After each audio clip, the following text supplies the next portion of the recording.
एक राज्य में एक बहुत ही धनी सेठ रहता था। उसके पास अपार धन संपत्ति थी। किसी चीज की कोई कमी नहीं थी। सेठ के घर में एक लड़का था जो स्वभाव का थोड़ा नादान था। उसे जल्दी कोई चीज समझ नहीं आती थी। वो सेठ के सेवक का बेटा था। सेठ और उसकी पत्नी की कोई संतान नहीं थी।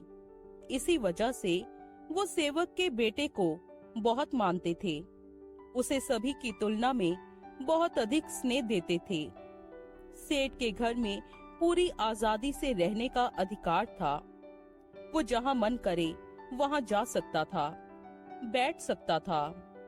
किंतु उसके भीतर नासमझी इतनी थी कि वो कब क्या कार्य कर दे वो स्वयं नहीं जानता था। सेठ के अन्य सेवक हमेशा उसे कहते कि उन्हें उस लड़के से दूर रहना चाहिए, ये तुम्हें नुकसान पहुंचा सकता है। इसकी नासमझी इतनी है कि ये आते जाते लोगों पर पत्थर फेंक देता है, जिसकी वजह से उन्हें चोट लग जाती है। और ये हंसता है, इस पागल को घर में नहीं रखना चाहिए। ये सुन सेठ अक्सर इस बात को अनदेखा कर देता, ये सोच के कि वो बच्चा है, बड़ा होकर समझदार हो जाएगा। और सेठ का मोह भी इतना था कि उसे कुछ कह नहीं पाता था। लेकिन अन्य सभी लोग ये जानते थे कि सेठ का इस लड़के को रखना सेठ को भारी पड़ेगा। एक दिन सेठ अपने कमरे में अकेले विश्राम कर रहा था। गर्मियों का समय था। सभी खिड़की दरवाजे खुले हुए थे।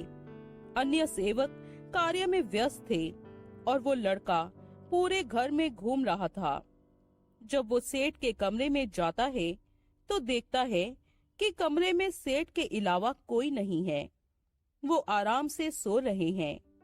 वो भीतर जाकर उनके समक्ष बैठ जाता है और उन्हें पंखा करने लगता है। कुछ देर बाद सेठ के ऊपर एक मक्खी आकर उसके ऊपर बैठ गई। ये देख लड़का उसे भगा देता है। वो मक्खी फिर कहीं से घूमकर आती और अलग अलग स्थान पर सेठ के ऊपर बैठ जाती। कभी वो सेठ के गाल पर बैठ जाती, तो कभी सिर पर, तो कभी छाती पर, जिसके कारण बार बार सेठ की नींद खराब हो रही थी। ये देख लड़के को गुस्सा आ गया कि वो क्यों सेठ को परेशान कर रही है।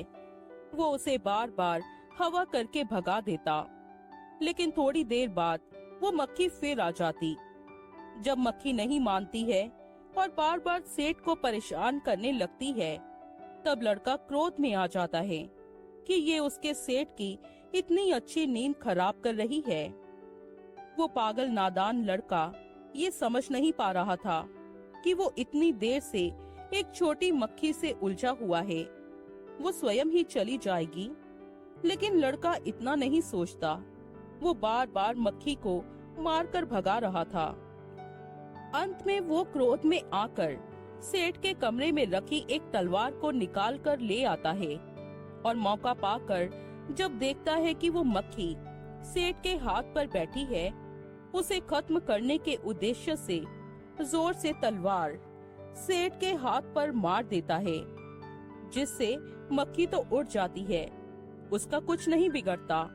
लेकिन तब तक सेठ का हाथ कटकर दो जगह हो जाता है। सेठ जोर से चिल्लाकर उठता है।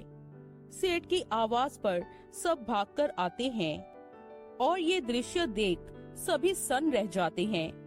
पीड़ा में सेठ क्रोध में लड़के के हाथ में तलवार देखकर उसका हाथ काटने का कारण पूछता है। तब वो लड़का सारी बात बता देता है। ये सब सुन सभी लोग और अधिक आश्चर्यचकित हो जाते हैं। उस लड़के की मूर्खता के कारण, जो कि एक छोटी सी मक्खी से उलझ गया, उसने सेठ का हाथ काट डाला, उसका सबसे बड़ा नुकसान कर दिया। सभी उस लड़के को बहुत भला बुरा कहते हैं और सेठ से भी कहते हैं कि व्यक्ति को किसी को उतनी ही शय देनी चाहिए जितनी जरूरत हो। उसके अधिक लाड प्यार ने आज उसके स्वयं का ऐसा नुकसान किया जो अब कभी ठीक नहीं हो सकता।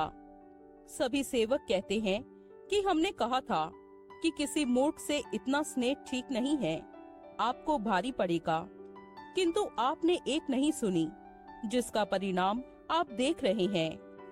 सेठ को उसकी भूल का एहसास होता है कि उसे समय रहते सबकी बात को सुन लेना चाहिए था। यदि उसने सभी की कही बात पर ध्यान दिया होता तो शायद आज ये नहीं होता, किंतु अब सिवाय अफसोस और दुख के वो कुछ नहीं कर सकता था। अतः जीवन में हर निर्णय व्यक्ति को स्वयं की सूझबूझ से ही सोच विचार करके करना चाहिए।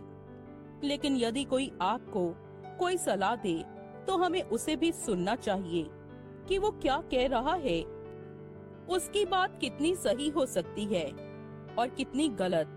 अक्सर हम कुछ ऐसे लोगों के बीच रह जाते हैं जो मूर्ख या अल्पज्ञानी होते हैं और उन्हें कितना भी समझा दो तो भी नहीं समझते, ना ही सुनते हैं। ऐसे लोगों के साथ रहना हमारे लिए भी समस्या उत्पन्न कर देता है। इसलिए यदि आप किसी ऐसे लोगों के बीच हैं और कोई आपको ऐसे दूर रहने की सलाह दे तो आपको उस पर ध्यान देना चाहिए। आपको मूर्ख व्यक्ति या मित्र से दूरी रखनी चाहिए, क्योंकि ये कब आप पर प्रहार कर जाए आप नहीं जान पाएंगे। तो बाद में अफसोस करने से बेहतर है अभी संभल जाएं।